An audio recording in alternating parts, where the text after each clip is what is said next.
Salute a tutti! A partire da questo video torneremo a trattare la pista esoterica, che ci accompagnerà più o meno fino alla fine dell'estate. Alla fine dell'estate ripartiremo sulla narrazione principale trattando il delitto degli scopeti, la sua ricostruzione e tutte le conseguenze. Ecco, sulla pista esoterica eravamo rimasti a un video che si chiamava La morte per nulla misteriosa di Pietro Pacciani.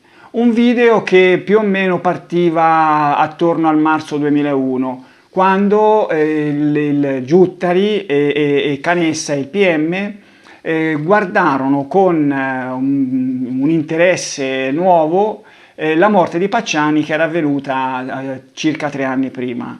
L'idea era quella che questa morte fosse stata un omicidio. E su questo video faremo un passo indietro di circa 4 anni, andando a recuperare una pista che veniva adombrata in Compagni di Sangue. Ricordo che Compagni di Sangue, vediamo qui la copertina della prima edizione, uscita nel maggio del 98 per le lettere. Ecco, il libro, che è un libro scritto a 4 mani da Michele Giuttari e Carlo Lucarelli, nel libro si adombravano varie piste relative al futuro delle indagini, che in quel momento erano giunte all'epilogo del processo ai Compagni di Merende, del processo di primo grado. Si adombravano varie piste, le 2 principali erano quella del Dr. Jekyll e Mr. Hyde, e un'altra che abbiamo varie volte così accennato, quella di una villa e di un pittore. Per cui leggiamo da Compagni di Sangue. Qualche giorno prima dell'inizio del processo ai Compagni di Merende si verificava un fatto particolarmente significativo che dimostrava l'esistenza, proprio nella zona di residenza e di frequentazione dei Compagni di Merende, di altri personaggi, sicuramente facoltosi, anch'essi sessualmente pervertiti e dediti ai riti magici. Accade proprio alla vigilia dell'apertura del processo, esattamente il 14 maggio 1997. Quel giorno al dottor Giuttari arriva la telefonata di 2 donne, madre e figlia, proprietarie di una villa in aperta campagna su una collina tra San Casciano e Mercatale. 2 donne già conosciute mesi prima proprio in occasione delle indagini sugli omicidi, già interrogate per un vecchio rapporto di lavoro che Pacciani aveva avuto con loro. Di questo rapporto di lavoro era uscita una traccia già nella perquisizione dell'11 giugno 1990 in casa di Pacciani. Era stato trovato un foglio dentro un'agenda con su scritto, lo vediamo qui, villa adibita come casa di riposo per anziani, intestata al signor, abitante in via Li Stesso, telefono 82, gestita dal signor. Ecco, questo appunto probabilmente nessuno ci avrebbe fatto caso se non fosse intervenuta la signora Gabriella Pasquali Carlizzi. Sempre lei. Il 22 novembre del 95, ricordo che in quella data Giuttari si era appena insediato a capo della squadra mobile con l'incarico di indagare sui eventuali compagni di Pietro Pacciani, favoreggiatori oppure complici. In quel momento la Carlizzi era alle prese con la denuncia per le accuse ad Alberto Bevilacqua. Lei, nell'ambito di questa vicenda, aveva presentato una querela, una denuncia orale molto articolata, al cui interno c'era anche qualcosa che riguardava questa villa.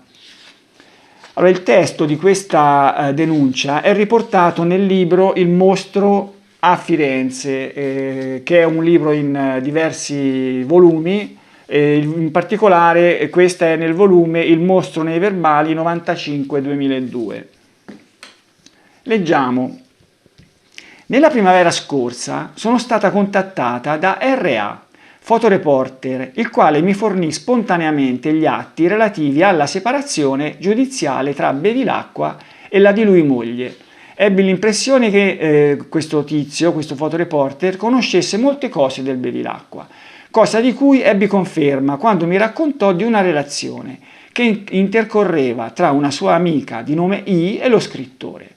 In proposito precisò che tale I era titolare di un hotel, facendomi notare che tale hotel si trova a San Casciano Val di Pesa, tra luoghi che sono stati teatro di altrettanti delitti del mostro. Successivamente ho appreso dall'avvocato Fioravanti che presso questo hotel ha lavorato in passato Pietro Pacciani, credo come giardiniere.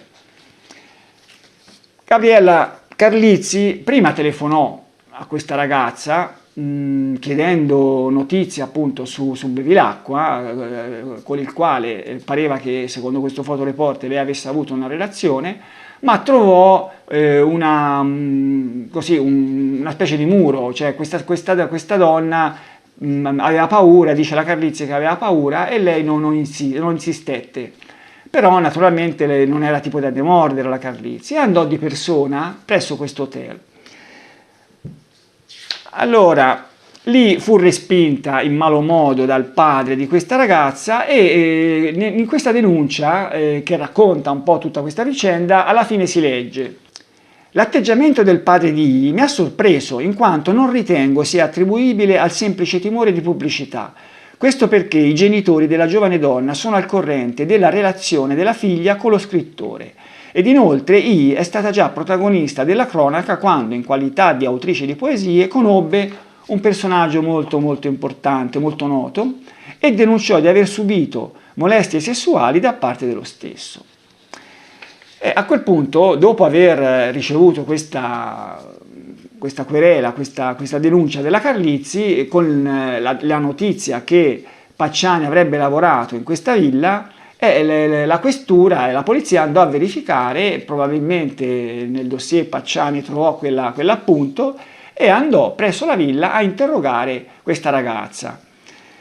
E questa ragazza dichiarò: Pietro Pacciani ha lavorato presso di noi in qualità di giardiniere, ma solo per 2 giorni. Lo stesso, senza alcun apparente motivo, si allontanò dalla nostra tenuta dopo essersi molto arrabbiato. Cioè, insomma, la ragazza e anche la madre confermarono questo lavoro che Pacciani aveva fatto presso di loro, ma dissero soltanto per un paio di giorni. Questo è un verbale del 14 dicembre 1995. Questa villa, poi si sarebbe appurato, era stata adibita, allora la villa era più o meno del 70, era stata adibita dall'85 all'89 a casa di riposo per anziani e proprio di casa di riposo parla l'appunto di Pacciani, casa di riposo per anziani. Ora, se si tiene conto che questa attività era partita nell'85 e che Pacciani il 30 maggio 1987 entrava in carcere per le figlie, ecco, si deve collocare in questo paio d'anni questo rapporto di lavoro di Pacciani in questa villa. Allora, l'interesse della Carlizzi, dopo la reazione veemente delle persone della villa che la respinsero, aumentò esponenzialmente. Cioè, lei era un po' così, quando trovava delle difficoltà, dei blocchi, lei veniva spronata, si sentiva spronata ad andare ancora più avanti. E così scrisse nel suo libro di poco dopo, è uscito nel febbraio 96, il libro Lettera ad Alberto Bevilacqua, raccontando la telefonata ricevuta da questo fotoreporter. Signora Carlizzi, in quel posto c'è un mistero, perché non ci va? Vedrà, avrà paura anche lei. Paura? E perché dovrei aver paura? Il mistero è tutto lì, in quel maledetto posto. C'è un limite, signora Carlizzi, tra le cose terrene e le cose dell'aldilà. Non tutti hanno il coraggio di varcare questo limite. Senta, non la capisco più, ma chi dovrebbe varcare questo limite secondo lei? I giudici, quelli che cercano la verità, risponde il fotoreporter. Ma lei è pazzo. Non lo sa che i giudici possono esaminare solo prove, intendo dire, cose terrene? Ma in questo caso potrebbero essere utili anche le cose non terrene. E quali, per esempio? La magia, l'esoterismo, le messe nere, le evocazioni, i riti sacrificali, le sedute spiritiche. Ecco qua gli ingredienti tipici di Gabriella Pasquali Carlizzi, che entrarono in questa pista così alternativa, adombrata da compagni di sangue, che riguardava questa villa e adesso vedremo un pittore. Il pittore. E torniamo a leggere Compagni di sangue dopo la telefonata che queste persone, i proprietari della villa, avevano fatto a Giuttari il 14 maggio del 97. Dicono di avere qualcosa di molto interessante, qualcosa che avevano trovato in 2 stanze della villa occupate fino a qualche giorno prima da un artista francese. E Giuttari andò a vedere e cosa trovò? Sopra un tavolo di grandi dimensioni, lungo oltre 4 metri, avevano disposto parecchi oggetti, armi e un'abbondante documentazione pornografica. C'era un revolver calibro 38, alcuni coltelli particolari, foto raffiguranti scene pornografiche impressionanti, molto simili ad alcune scene dei delitti. C'erano numerosissime riviste pornografiche di edizione francese, disegni e quadri raffiguranti prevalentemente una femminilità violentata e deturpata. Vennero sequestrati anche un paio di manette, un collare di pelle con borchie, un dildo vibrante e una cartellina contenente un articolo della Nazione del 21 febbraio 96 relativo al mostro di Firenze. Probabilmente l'articolo era proprio questo: guardoni e balordi alla corte del mago. Continua Compagni di sangue.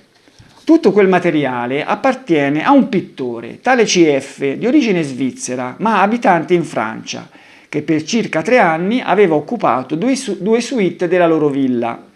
Qualche giorno prima il pittore aveva lasciato lì nelle camere quegli oggetti e se n'era andato via a bordo di una moto di grossa cilindrata, senza saldare il conto.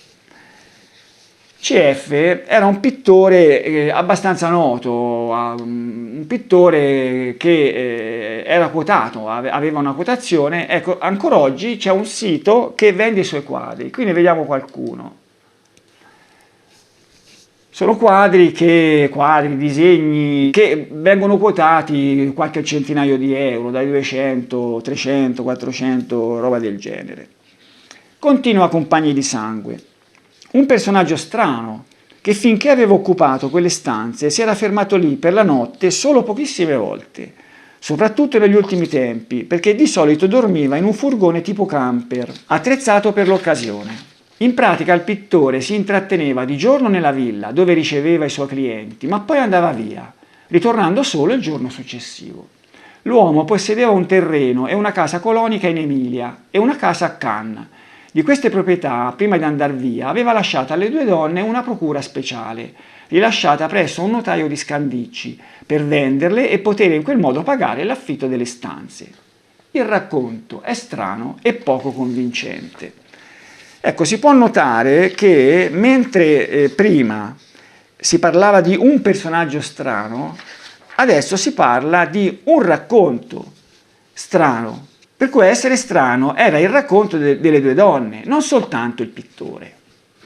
Qualche giorno dopo, il 22 maggio, i proprietari della villa chiamarono di nuovo Giuttari, perché dissero avevano trovato altre cose del pittore e gliele volevano dare. Giuttari andò e cosa trovò?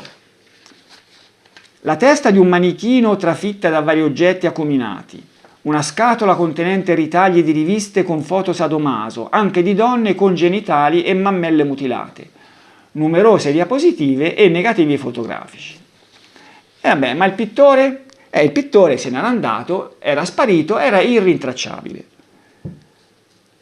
Le indagini su di lui stabilirono che era incensurato e, visto che non si trovava, per saperne qualcosa in più, si andò a perquisire quella sua casa, quella sua baita nell'Appennino, in Emilia, il 25 maggio. Da Compagni di sangue, su tutte le pareti delle camere ci sono murales raffiguranti animali e donne con evidenziati gli organi genitali, i cui temi ricordano i noti disegni di Pacciani. Ora, il fatto che questi murales ricordino i noti disegni di Pacciani c'è un po' da dubitare. Allora qui io vi faccio vedere un paio di disegni di Pacciani, di quelli più estremi. Ecco, questi disegni di Pacciani si trovano nel libro di Vittorino Andreoli, Il lato oscuro. Lascio giudicare a voi se i disegni del pittore, i murales del pittore, avessero qualcosa a che fare con i disegni di Pacciani. Prosegue Compagni di sangue. Sul posto vengono interrogati alcuni amici del pittore che sono in possesso delle chiavi della casa perché incaricati della vigilanza e di eseguire lavori di ristrutturazione. Il pittore qualche settimana prima aveva comunicato loro che aveva dovuto lasciare improvvisamente la villa di San Casciano, dove pensava di trasferirsi definitivamente, perché era stato trattato male dalle proprietarie che addirittura lo avevano più volte chiuso a chiave nella camera. Il pittore conosceva la figlia dei proprietari di quella villa da oltre 10 anni e con lei aveva avuto una relazione sentimentale. Questo è quello che aveva detto il pittore a queste persone che avevano avuto l'incarico di curarsi della sua proprietà. Ma allora, abbiamo visto che Giuttari era rimasto poco convinto di questo racconto dei proprietari della villa, che poi sostanzialmente erano due donne, madre e figlia. Il pittore che dice di aver avuto una relazione, aveva avuto una relazione con la figlia. E diciamo così, la sospettosità di Giuttari si manifestò in modo, diciamo, aperto, andando a perquisire la villa. Il 26 maggio la villa venne perquisita ed ecco il bottino.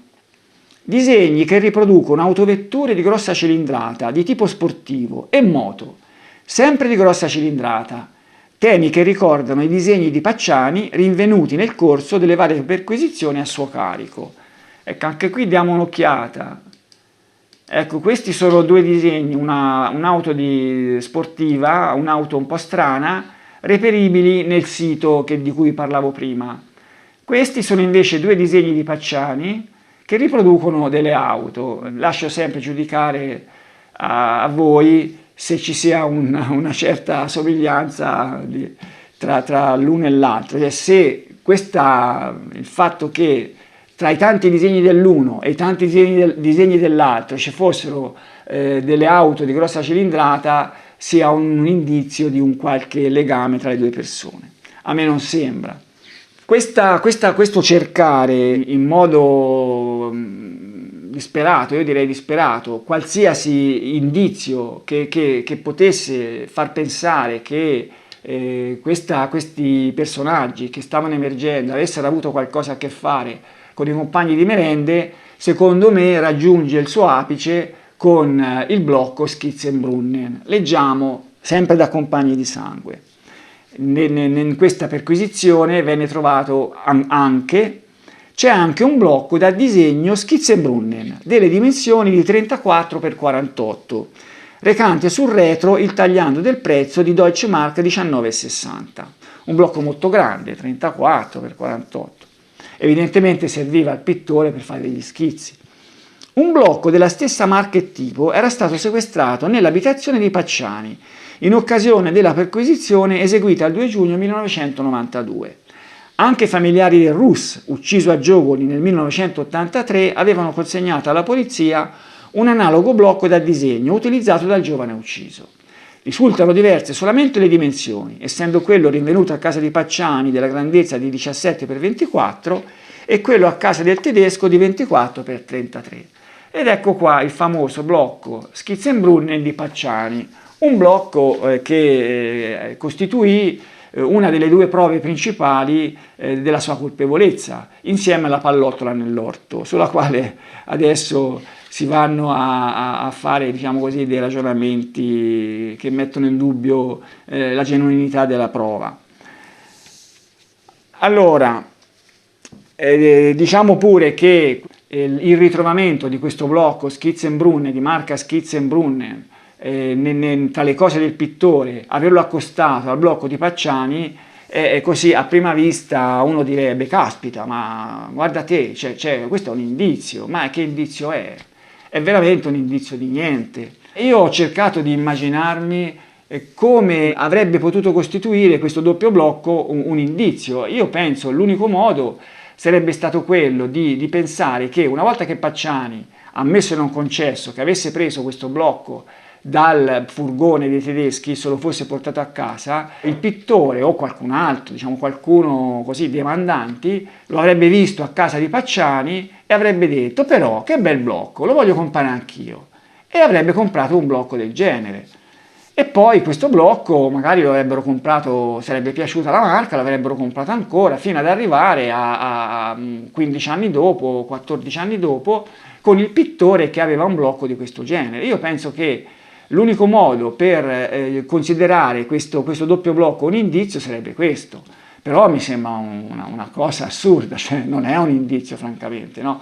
E io penso che il voler mettere dentro questo calderone, che per qui con quella pista esoterica, io già credo di averlo detto, minestrone, calderone, qui c'è dentro di tutto, si cerca di mettere dentro tutto quello che si può, anche quello che francamente non c'entra nulla, come in questo caso il blocco Schizzenbrunn.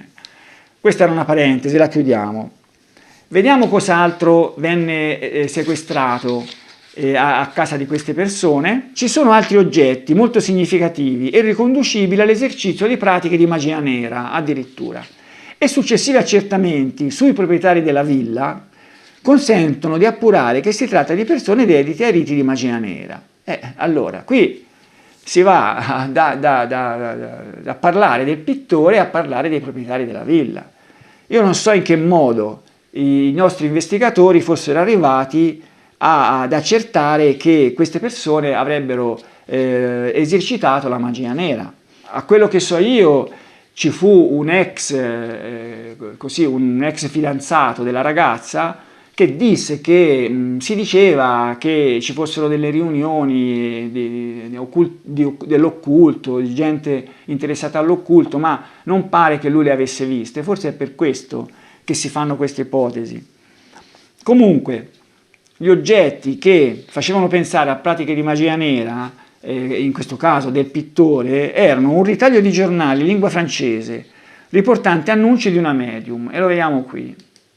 Ecco, io non conosco il francese, però io penso così, a prima vista, professor Salimou, gran medium, sembrano annunci di chiromanti questi qui, non so, indovini, gente medium, sì, ma non mi sembra che se questi avessero fatto pratiche di magia nera si sarebbero pubblicizzati in questo modo, così, per quello che posso saperne io. Poi rullini fotografici, disegni e schizzi di nudi femminili, ritagli di riviste pornografiche, sempre oggetti del pittore.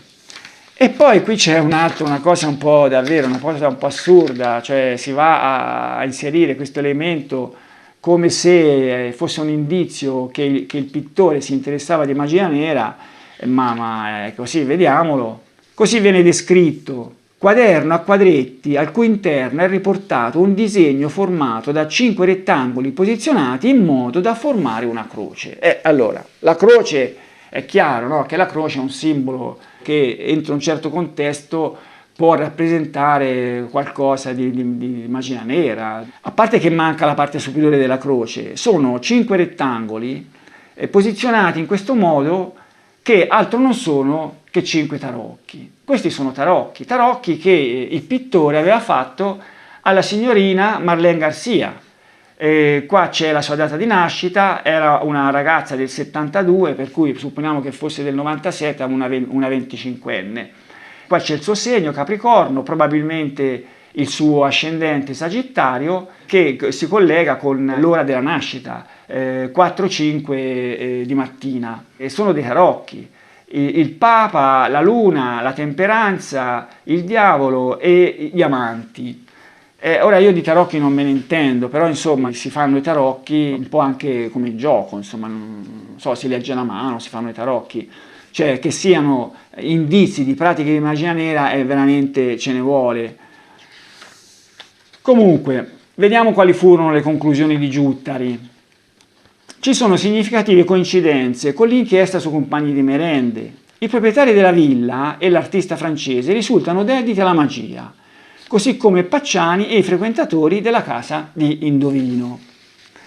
E qui arriviamo al discorso della magia relativa a Pacciani. Cioè, insomma, allora, questi elementi, forse qualche altro che io non conosco, avevano fatto pensare a Giuttari che queste persone fossero interessate alla magia nera, ma anche Pacciani era interessato alla magia nera, e questa è una bella domanda. Nei vari libri, nelle esternazioni di Giuttari ricorre sempre questo argomento: Pacciani che sarebbe stato dedito alla magia nera. Ma andiamo a vedere quali erano gli elementi che facevano pensare a Giuttari che Pacciani fosse stato dedito alla magia nera. Allora, si tratta di elementi che erano emersi nelle varie perquisizioni. Aiutiamoci con il libro Il mostro di Giuttari per andare a individuarli. L'11 giugno del 90 venne ritrovato un cartellone che, si legge nel mostro, riportava ai margini le lettere dell'alfabeto, su 3 lati, e i numeri da 1 a 10 sul quarto lato, e al centro 3 cerchi. In quello centrale c'era scritto centro, in quello a sinistra sì, in quello a destra no. Eccolo qua. È uscita l'immagine di questo elemento sequestrato, e questo è il classico cartellone per il gioco della tazzina. Allora, io non me ne intendo, no? Però ho avuto occasione di farlo una volta, tra l'altro con un risultato sorprendentemente esatto. Io sono ancora qui a chiedermi come sia possibile, però è il classico gioco dove si mette questo cartellone sul tavolo, si mette una tazzina in mezzo, un bicchierino in mezzo, le persone, 4, 5, 6 persone, mettono tutte il dito sulla tazzina. Una persona chiede che venga indovinato qualcosa, venga svelato qualcosa, si fa la richiesta a uno spirito, si evoca uno spirito. Allora poi la tazzina, sotto l'impulso delle dita delle persone, si muove e si ferma nelle varie lettere e dà la risposta. Ecco, a me ha indovinato il mio primo voto a un esame all'università, 27 a geometria, una cosa. Ecco, naturalmente io non ero tra quelli che avevano messo il dito, per cui sono ancora qui a chiedermi, gli altri non lo sapevano, sono ancora qui a chiedermi cosa avesse fatto, come avesse fatto. Però questo è un gioco, insomma, considerare la presenza di questo cartellone. Non so io Pacciani con chi l'aveva fatto con le figlie. Le figlie non raccontarono mai di aver visto in casa loro queste riunioni di personaggi che andavano a chiedere qualcosa agli spiriti. Io immagino che l'avranno fatto tra di loro, non so. Comunque, un altro elemento che fece pensare a Giuttari che Pacciani fosse dedito alla magia nera era un libro, un quaderno, dove Pacciani aveva scritto delle ricette di magia nera, e io ne dico qualcuna. Per fare una magia a morte, prendere osso di un morto dal camposanto, polverizzarlo e benedirlo in chiesa con l'acqua santa, impastarlo poi in un dolce o in un bicchiere di vino, porta la vittima alla morte o alla pazzia. Per legare una donna per la vita in amore basta 3 gocce di sangue impastato in un dolce benedetto con acqua santa in chiesa e darlo alla vittima in amore e legata per la vita. Per ammaliare una donna basta mettere una treccina di lana accompagnata dal rito nel saccone dove dorme. A me francamente sembrano delle superstizioni, cioè superstizioni di tipo proprio casereccio, che magari circolano ancora tra gente ignorante. Insomma, io penso che sia così. Ce ne sono altre, io ne ho lette solo alcune. Questi 2 elementi vennero sequestrati nella perquisizione dell'11 giugno 1990. In un'altra perquisizione, il 6 dicembre del 91, venne ritrovato un libro, Dominio sui demoni, di H.A. Maxwell White. Allora io sono andato a cercare di capire chi era questo personaggio, questo Maxwell White, su internet. Ho trovato che era una persona morto nell'88 che fino a un certo momento della sua vita, mettiamo a metà della sua vita, era una persona qualsiasi che non credo che avesse interessi religiosi. Se non era ateo, era agnostico. Poi improvvisamente ebbe una fulminazione, si convertì al cristianesimo e lo fece in un modo eclatante. Si convertì a un cristianesimo evangelico, secondo il quale c'erano nel mondo molti demoni che tentavano l'uomo, che possedevano l'uomo, e questo personaggio, questo Maxwell White, diventò un esorcista. E poi diventò anche un pastore evangelico. Mi sembra che era un inglese che però abitava in America, roba così. Allora, questo libro Dominio sui demoni, c'è in catalogo su varie librerie ma risulta sempre esaurito, forse se ne trova qualche copia usata. Esistono dei PDF che circolano in rete, io ne ho trovato uno e vi leggo un pezzo per capire chi era questo personaggio e che cosa aveva praticamente, che cosa aveva in mano Pacciani, cioè quale fosse il legame di questo libro con l'occultismo, con la magia nera. I demoni hanno una personalità unica e distinta, proprio come gli esseri umani. Non ci sono due demoni uguali. Ho veduto manifestarsi in certe persone delle personalità demoniache veramente inconsuete. Ricordo bene ciò che successe durante una serata di preghiera.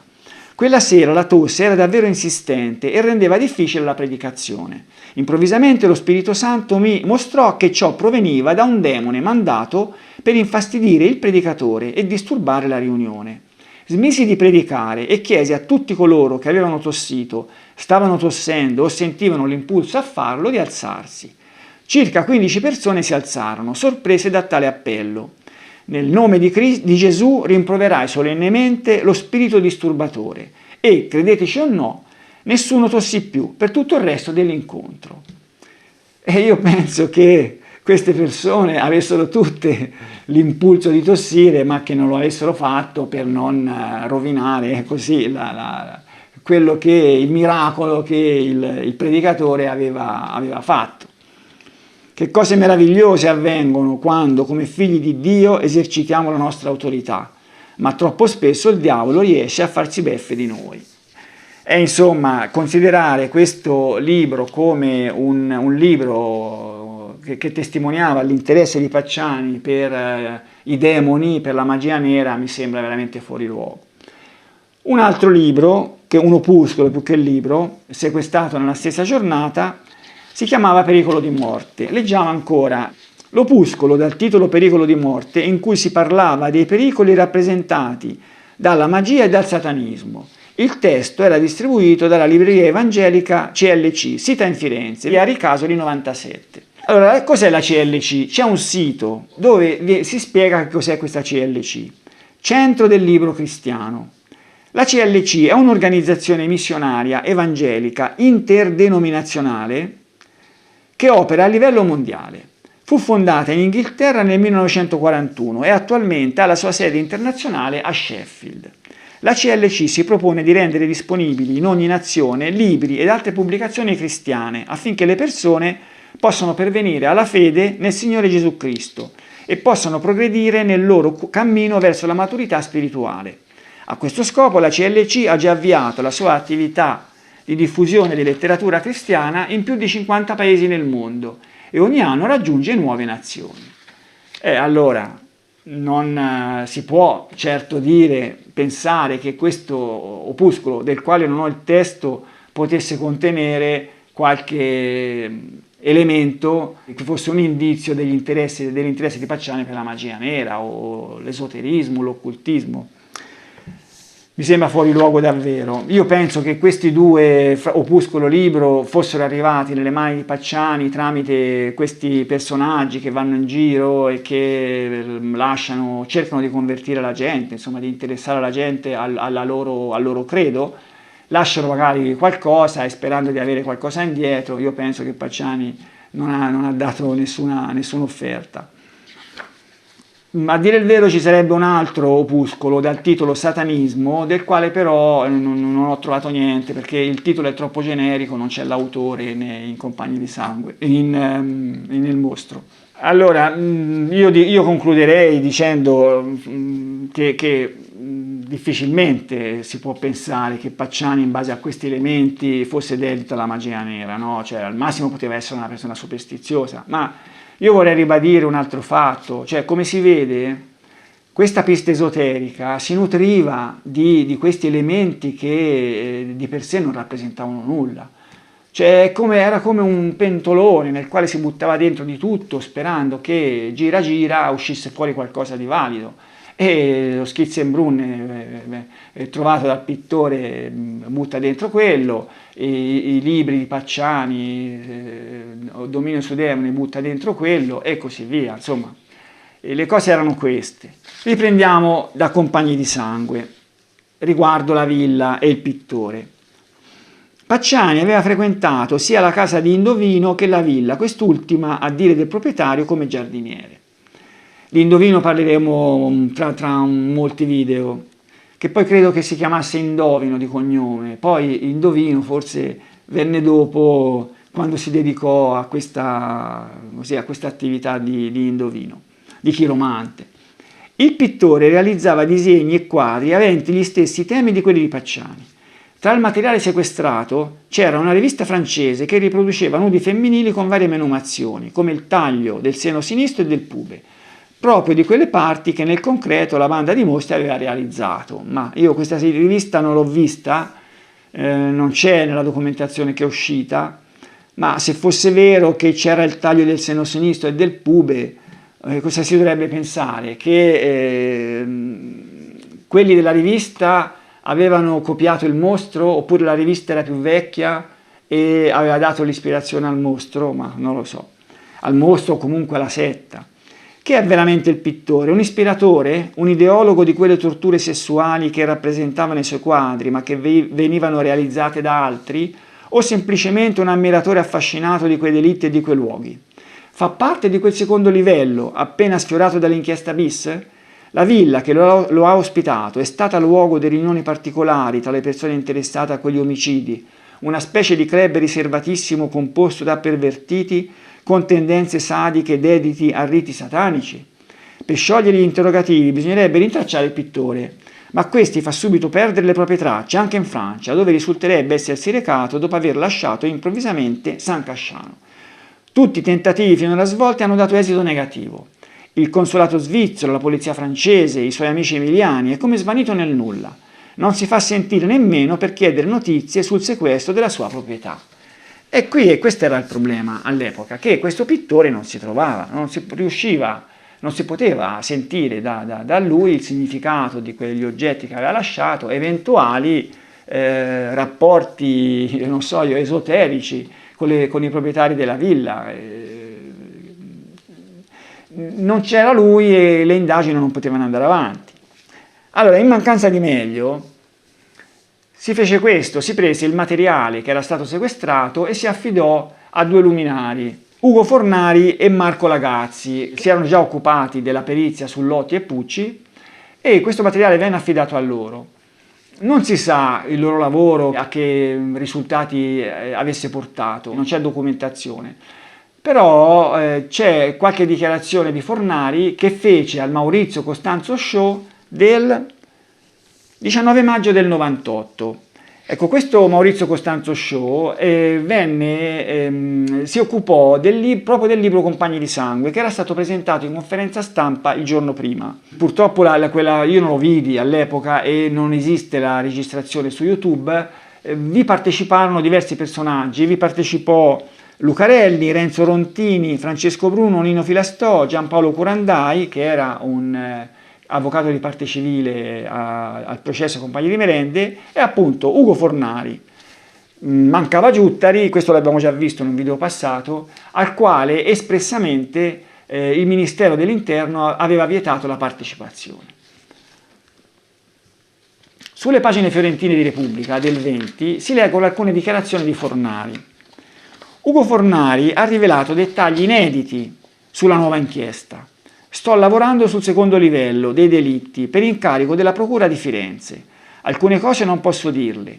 Il materiale trovato nella villa dove viveva il pittore svizzero è molto inquietante. Ci sono in quel materiale foto di cadaveri di donna mutilati. Il materiale esaminato mi fa pensare che il serial killer usi altre persone per prepararsi il campo. Poi interviene. Potrebbe essere stato lui a eseguire i tagli, potrebbe essere un necrofilo in preda a un delirio mistico religioso e certamente è stato lui ad aprire e rovistare nelle borse delle vittime. La mia ipotesi è che si tratti di una persona non necessariamente toscana, certamente molto ben protetta, forse chiusa in qualche istituto. Cosa dire di queste dichiarazioni di Fornari? Allora, Fornari adesso non so, io penso che sia sempre vivo, comunque era un luminare nella sua materia, psichiatria forense, qualcosa del genere. Certamente non gli mancava l'esperienza, però queste dichiarazioni paiono un pochino avventate, cioè secondo me Questo fu veramente un incidente da parte sua, e evidentemente forse anche di ragazzi, non lo so se i ragazzi la pensavano allo stesso modo. Diciamo che la pista esoterica tirò fuori il peggio da tante persone, tra cui probabilmente anche lui. Allora di lì sappiamo già che queste esternazioni di Giuttari nel libro, i suoi tentativi così di rapporti con i mass media, eccetera, eccetera, non piacquero ai suoi superiori, e di lì a poco ci sarebbe stato il tentativo di trasferirlo ad altro incarico. Un tentativo che avrebbe provocato un tira e molla, lui resistette, questo l'abbiamo visto nei video appositi. L'importante per quanto riguarda l'argomento di cui stiamo parlando è che le indagini sul pittore e sulla villa praticamente si bloccarono per 2 anni, perché il tira e molla di Giuttari durò 2 anni, il tira e molla con il Ministero dell'Interno.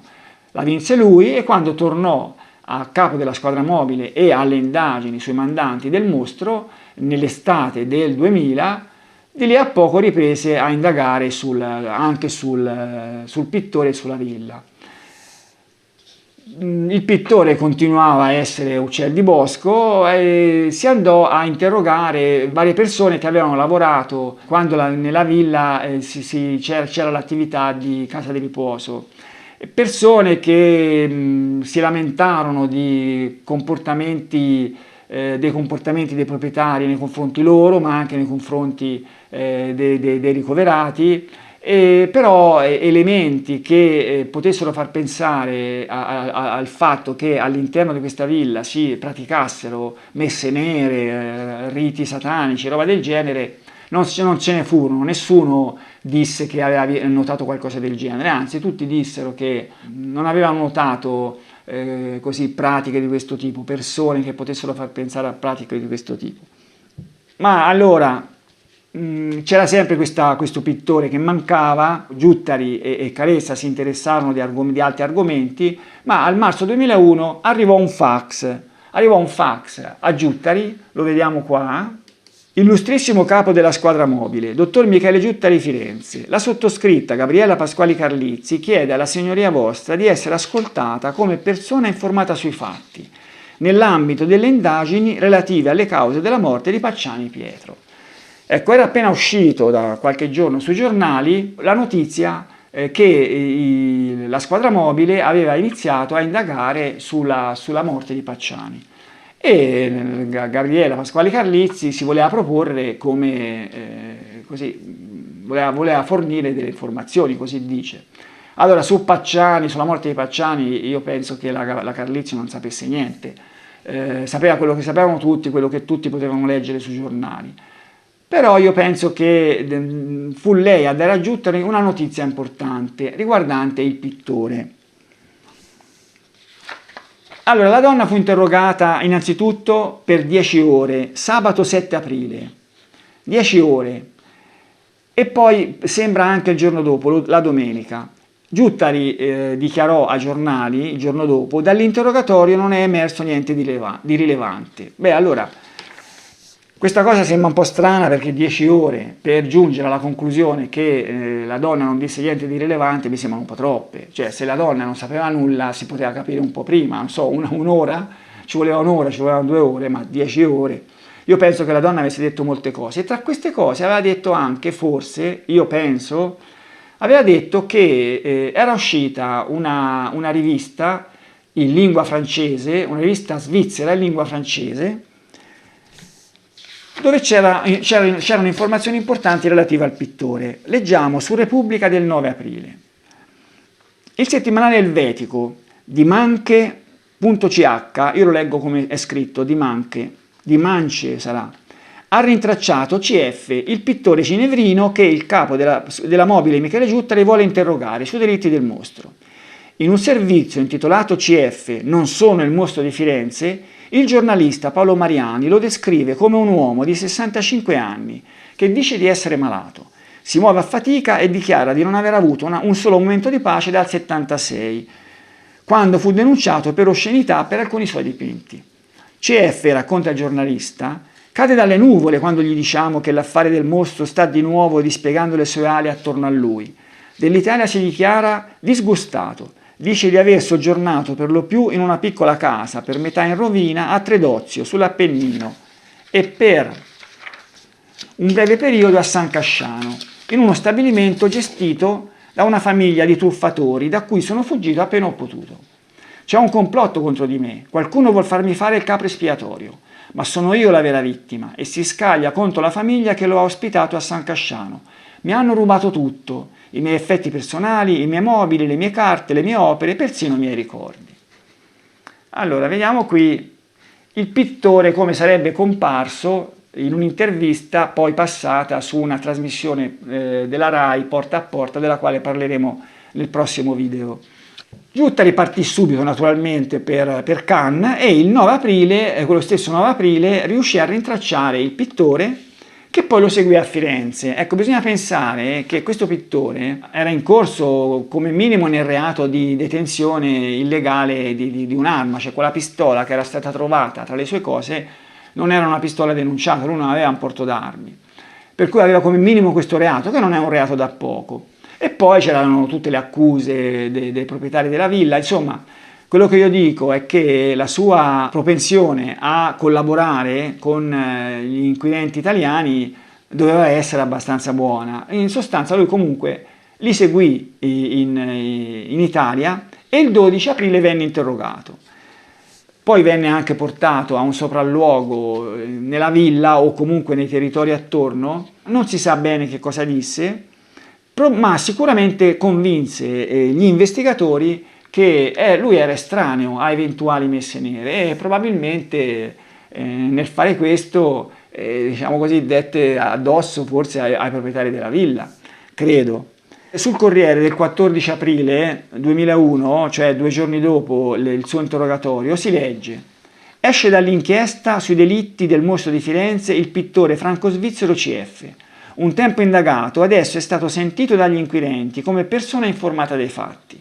L'uomo è stato interrogato ieri a Firenze. Per il procuratore capo Gutta Dauro non ha assolutamente niente a che fare con le vicende del mostro di Firenze. Allora, io ho detto che non ho il verbale di quello che disse, però c'è un articolo uscito sul Corriere del 23 aprile in cui un giornalista racconta di un'intervista che gli aveva fatto, gliel'aveva fatta a Cannes, dove il pittore era tornato nel suo appartamento. Più che un appartamento, leggo l'articolo, sembra la bottega di un rigattiere. Vestiti accatastati sui divani, scatoloni sparsi in pochi metri quadri, un odore terribile che arriva dalla cucina. Al centro c'è lui, un uomo distrutto nel fisico e nella mente. Per camminare si appoggia a un bastone, le mani tremano, fatica a parlare. Da mesi vive rintanato in questo bilocale di Montelier, 7 chilometri da Cannes. Ma del mondo dorato, della Costa Azzurra, il pittore CF, 64 anni, non sa nulla. Che cosa è successo in Toscana? Gli domanda il giornalista. Sono dovuto fuggire, quelle 2 donne mi hanno rovinato la vita. Che cosa le fecero? Di tutto, le cose più terribili. Venivo drogato e chiuso in una stanza. Poi mi convinsero a firmare delle procure a vendere e mi portarono via tutte le cose preziose che avevo. Mi hanno rubato miliardi. Avevo cose stupende e non ho più nulla. Come la convinsero a firmare? Non lo so, ero completamente soggiogato. Scoprì che mi mettevano delle sostanze nel cibo. Mi tenevano sequestrato, succedevano cose strane, soprattutto la sera, ma di questo la polizia mi ha detto che non posso parlare. Allora, come si vede, il pittore, si può immaginare, per alleggerire la propria posizione, che in fin dei conti era andato via senza pagare il conto, non dimentichiamocelo, aveva dato addosso ai proprietari della villa, a queste 2 donne, madre e figlia.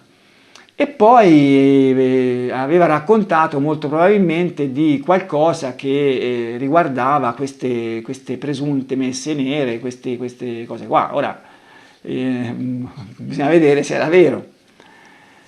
Comunque, per il momento le 2 donne, le proprietarie di questa villa, vennero lasciate stare, non si andò a cercarle e gli inquirenti evidentemente volevano così verificare altri spunti relativi sempre alla magia nera, ma vedremo che in questi spunti cominciarono a far capolino i servizi segreti. Allora si andò a cercare le dichiarazioni di una certa Maria Consolata Corti. Allora, Maria Consolata Corti era, all'epoca, io penso, quando dico era, mi riferisco all'epoca, ma è chiaro che le persone sono ancora vive, si spera che siano ancora vive. Era una regista televisiva che aveva partecipato anche a una trasmissione sul mostro, Telefono Giallo, dell'87. E nel 90 aveva rilasciato delle dichiarazioni, ha visto delle dichiarazioni inquietanti. Il piccolo saggio di queste dichiarazioni è questo. Il mostro di Firenze è un personaggio molto noto e potente, con una doppia identità, e fa parte di una terribile setta satanica. È un uomo di 72 anni che lavora per i servizi segreti di origine siciliana ma che ha vissuto a lungo in Toscana. E allora queste rivelazioni le sarebbero state fatte dal padre, morto prima.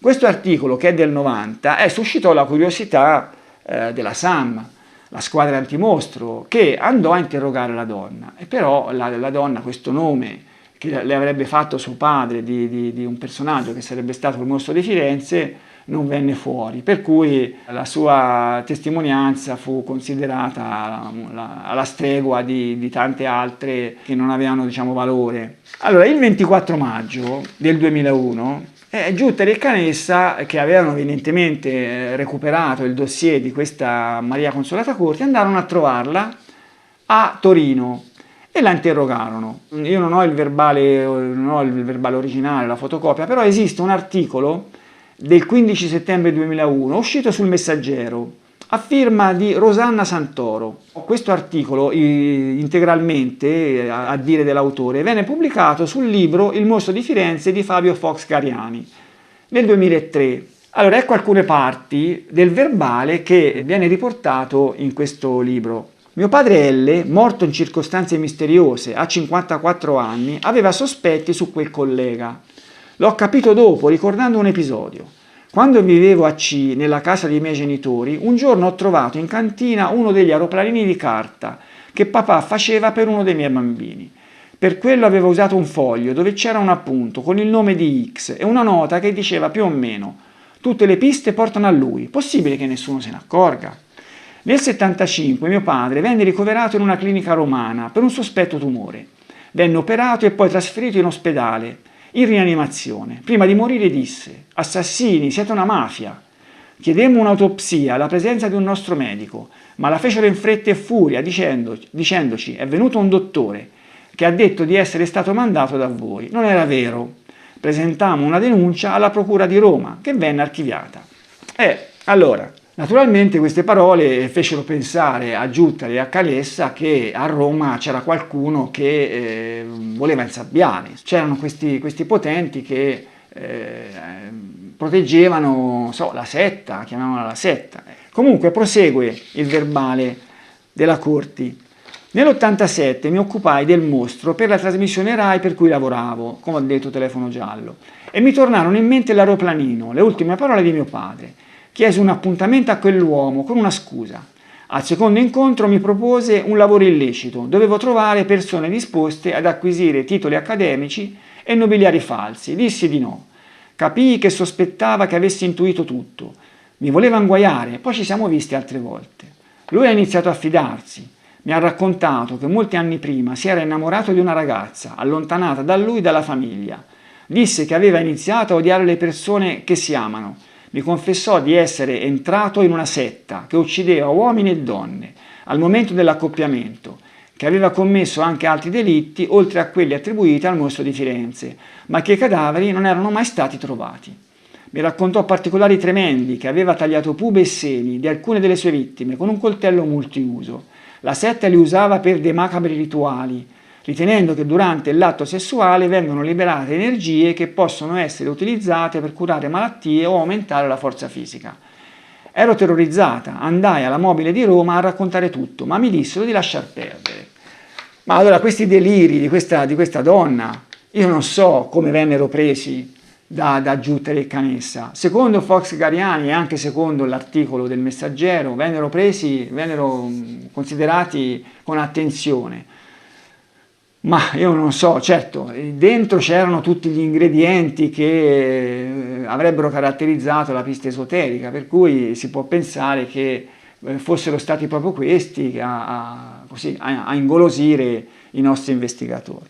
Un altro argomento che Giuttera e Canessa affrontarono in attesa di poi di andare a verificare questa villa fu la cosiddetta perizia d'Altilia, di Tommaso d'Altilia. Non è che fosse proprio una perizia, era un lavoro, così, un insieme di ipotesi che questo Tommaso d'Altilia, che era un giornalista investigativo, aveva formulato e aveva fatto un documento e insieme a Gabriele Pasquali Carlizzi aveva cercato di darlo a un editore per pubblicarlo.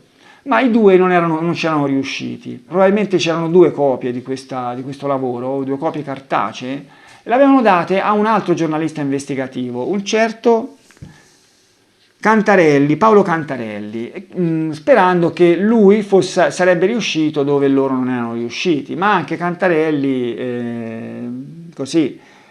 andò a cercò di trovare degli editori, ma non li trovò. E il libro rimase nelle sue mani. Giuttera e Canessa infatti andarono da Altilia e dalla Carlizzi a cercarlo e loro non ce l'avevano, e dissero appunto che ce l'aveva questo Cantarelli. Allora Cantarelli, la sua casa a Roma mi sembra fu perquisita, furono trovate queste due copie del manoscritto e furono sequestrate. Probabilmente Cantarelli ne aveva un'altra, o delle due copie ne dette una e una la tenne, ma insomma riuscì poi a trovare, dopo questa perquisizione, riuscì a trovare finalmente un editore. E oggi abbiamo il libro, mostro d'autore, contenente la cosiddetta perizia d'Altilia, che tutti possono leggere. È un libro che non è più stampato, non è più in vendita, però se ne trovano delle copie su eBay, siti simili, a prezzo modesto, 10 euro, 15 euro. Nella prefazione Cantarelli racconta qualcosa sia del sequestro dei manoscritti, sia del libro stesso. Spronato da Gabriela Carlizzi e sollecitato dall'Altilia, esperì alcuni tentativi in tale direzione, cioè cercando appunto di venderlo, ma senza successo, in quanto i contatti avuti con alcune realtà editoriali non furono permeati di adeguata credibilità sull'esplosivo contenuto della perizia, incontrando anzi molta resistenza ad un eventuale approfondimento. Questo libro può definirsi destabilizzante anche a livello istituzionale, tanto è vero che gli stessi inquirenti hanno cercato di mantenere il più stretto riserbo, ma ritengo che su circostanze tanto gravi l'intera collettività del Paese abbia il diritto di conoscere quanto altri hanno l'interesse di occultare. E così Cantarelli riuscì a far pubblicare questo libro, che appunto secondo lui era un libro esplosivo, un libro che tutti avrebbero dovuto conoscere e chissà cosa avrebbe provocato. È un libro che invece è un coacervo di sciocchezze una dietro l'altra, cioè è una cosa assolutamente incredibile. Allora, io non lo so, Giuttari quando lesse questo manoscritto cosa pensò. Certo, c'erano tutti gli ingredienti ancora una volta della pista esoterica, della magia, delle messe nere e compagnia bella, ma io non lo so, una roba veramente incredibile. Tanto per darvi un'idea, vi leggo alcuni passi di un capitoletto dal titolo Primo sommario identikit dei protagonisti. È un'azione in due tempi, 1974 e poi la serie 81-85, non escludendo una coda con rito diverso dopo l'85. Nel primo tempo, Gentilcore Pettini, cioè Il delitto del 74, c'è uno stregone d'élite, vediamo lo scenario di D'Altilia, no? Uno stregone d'élite con un cliente facoltoso, uno stregone e un cliente facoltoso, che vi si reca probabilmente insieme a un paio di parenti o amici uomini. Allo stregone è demandato di compiere fatture contro un rivale cui si attribuisce una relazione con la propria moglie, cioè questo cliente facoltoso, la moglie di questo cliente facoltoso aveva una relazione con qualcun altro e lo stregone avrebbe dovuto fare una fattura contro questo qua. Questa relazione era stata causata da affatturamento, cioè non era una relazione dovuta a una passione di tipo non so, o sessuale o anche amoroso tra questi due, no, c'era dietro una fattura Clienti e soci assistono a riti dello stregone su pupazzi e foto e li imparano. Cioè, lo stregone fa vedere come si fa a defatturare questo legame. Per via di un presumibile ricatto sorge la necessità di eliminare Gentilcore e Lapettini. Cioè il cliente facoltoso, all'insaputa dello stregone, avrebbe deciso di eliminare due persone reali a causa di un ricatto, non si capisce cosa sia questo ricatto. Il cliente, unitamente ai suddetti parenti e amici, ne approfitta per compiere la fattura direttamente su corpi umani, molto più efficace. Cioè invece di fare la fattura su pupazzi, la fa su corpi umani. È un delitto premeditato dal cliente che forse prende in contropiede i compagni, trascinati in un delitto non previsto. Il cliente è palesemente l'accoltellatore. È lui che odia il rivale e infierisce sui genitali di Gentilcore, ma non sembra che sui genitali di Gentilcore il mostro avesse infierito. È lui che ancora non ha perdonato del tutto la moglie e trasferisce il rancore punitivo traslandolo sulla Pettini, sia infierendo con il coltello sia sfregiando nel pube. Qui, siccome poi prima ne parla nel suo libro, credo che Daltilia avesse così letto le ipotesi di Torrisi su Salvatore Vinci, che appunto sarebbe andato a uccidere queste coppie per vendicarsi dei tradimenti delle proprie donne. Nel secondo tempo, 81, il cliente ha ritrovato il legame, ma scopre probabilmente la lue. Cioè il cliente scopre di essere malato, di avere una malattia venerea e l'attribuisce a contagio da parte della moglie. A sua volta ignara di essere stata infettata dall'antico amante. Ormai la moglie è stata perdonata, sorgono due necessità: fattura vendicativa verso l'antico rivale e controfattura curativa lavorando su feticci femminili. Cioè sorge l'esigenza di uccidere altre persone sostanzialmente, secondo Daltilia. Il cliente non può contare sui complici involontari del 74 e forse non saprebbe neppure agire. Un conto è accoltellare, un conto è possedere lo stomaco per asportare un pube. Lo stregone d'élite, fiutando l'alto compenso, si rivolge al collega di mezza tacca, quello che, bazzicando ambienti malavitosi, potrebbe procurargli la manovalanza sicaria. E qui gli procurò Pacciani e compagni. Per maggiore efficacia il cliente metterà a disposizione le armi del 74, in quanto già usate in un delitto anche rituale. Lo stregone mandatario trova i killer necessari al collega mandante ed è quest'ultimo che decide ritualità e date.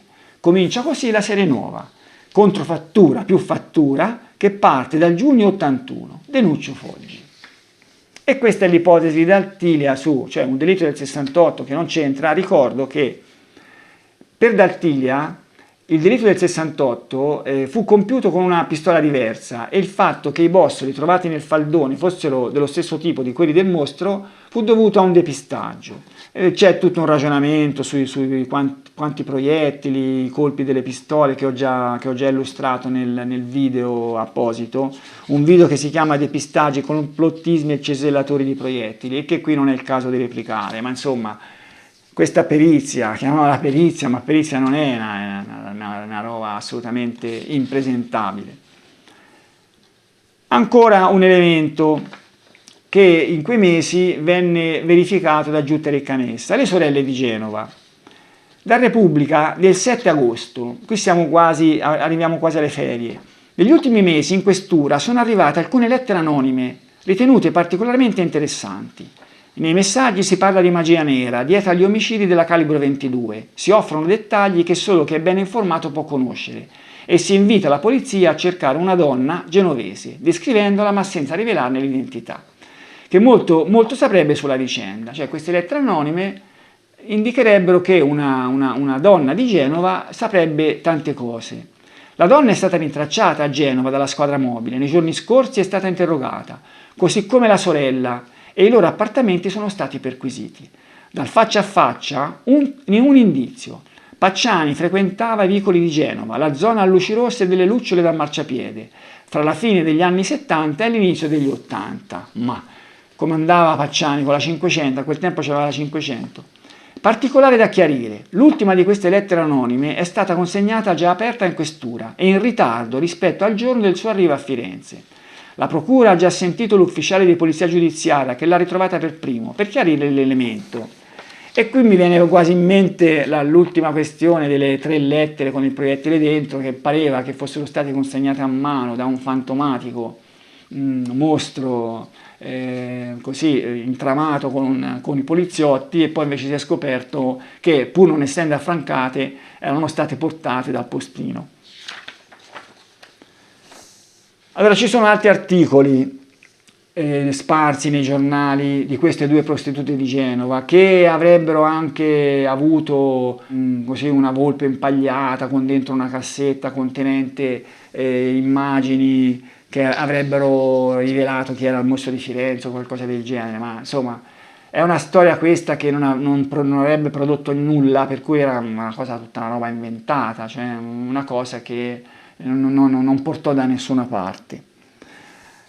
Allora, tutti questi elementi, no, che sembrano così ingredienti di un minestrone messi lì dove gira gira, si spera che esca fuori qualcosa di buono, furono oggetto di un rapporto che Giuttari compilò per la procura prima di andare in ferie, credo prima di andare in ferie, insomma ai primi di agosto. Un rapporto che purtroppo non è emerso, ma più giornali hanno riportato il contenuto di questo rapporto coincidente, per cui si presume che almeno un sunto fosse stato dato a giornalisti da qualcuno che era dentro così, gli organi inquirenti. Leggiamo qualcosa, l'articolo di Repubblica dell'8 agosto. I nomi sono già nel rapporto consegnato dalla squadra mobile alla procura. 4-5 personaggi potenti quanto insospettabili, con coperture eccellenti su cui contare.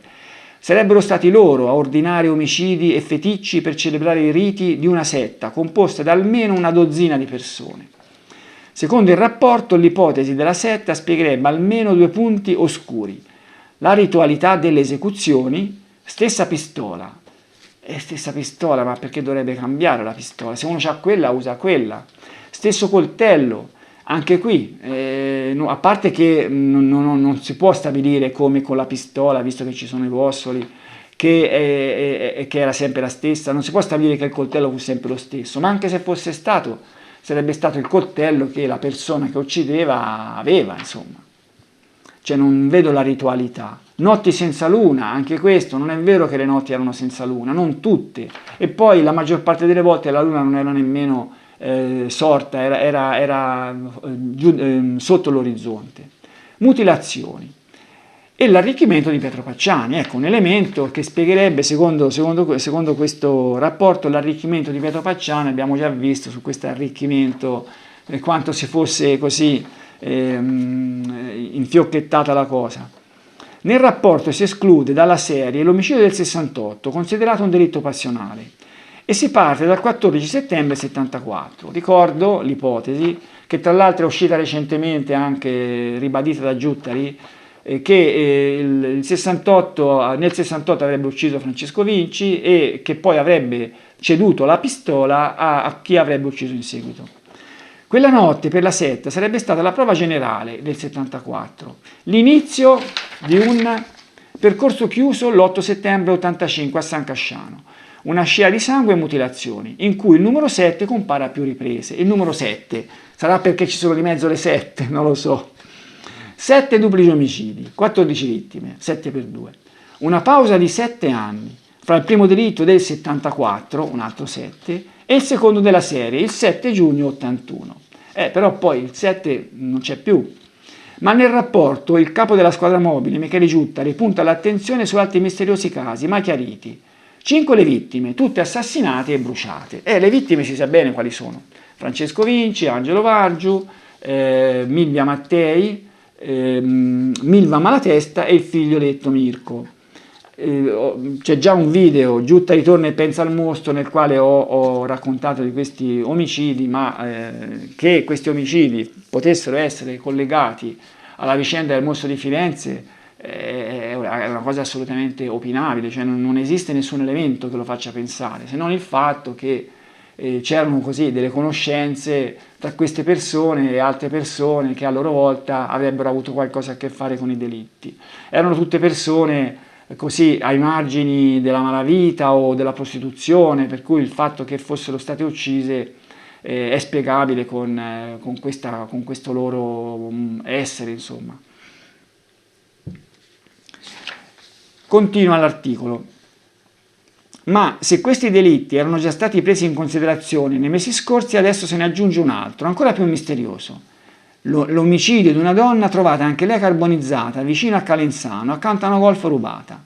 La donna, mai identificata, fu uccisa alla fine del luglio 84. Confesso che di questo delitto io non so niente, non mi ricordo niente, non so se comunque è un delitto che poi è scomparso non so, io non mi ricordo niente, mi sembra che sia un altro ingrediente del minestrone che venne buttato dentro, ma che poi non portò a nulla. Il rapporto della squadra mobile analizza poi vecchi elementi con un'ottica nuova, quella della setta, un esempio tra i tanti, una pietra a forma di piramide macchiata di rosso, trovata adagiata accanto al cadavere di Carmela De Nuccio. Beh, qui c'è un errore perché la pietra era relativa al delitto non di Calenzano, non di Scandicci, ma di Calenzano, e poi non era vicino alla vittima femminile, a Susanna Cambi, era decine di metri lontano. La chiusura del dossier è dedicata ai personaggi già nel mirino delle indagini, tra questi un diplomatico italiano, che poi era Gaetano Zucconi, il fratello del ginecologo, del dottor Jekyll che abbiamo visto in Compagni di Sangue. Nell'attesa di sviluppi, la squadra mobile esamina i risultati delle perquisizioni compiute nei giorni scorsi a casa di due sorelle cinquantenni. Ecco qui le sorelle. Un tempo prostitute nei vicoli di Genova. Ricordo bene Pacciani, veniva da noi e si piazzava davanti alla porta per guardarci tutta la notte, racconta una delle due donne. Allora, insomma, tante cose, tanti spunti, c'era dentro di tutto, ma non sembra, perlomeno l'articolo, anche gli altri non ne parlano, non sembra che ci fosse niente di questa villa, ma io penso che non è che non c'era niente, non venne fatto trapelare nulla, perché i nostri investigatori erano lì che stavano preparando qualcosa. A primi d'agosto avevano reinterrogato un'altra volta il pittore. Prima di andare a mettere il naso nella villa, i nostri investigatori vollero fare ancora qualcosa che riguardava i servizi segreti, ma questo lo vedremo nel prossimo video. Vi saluto.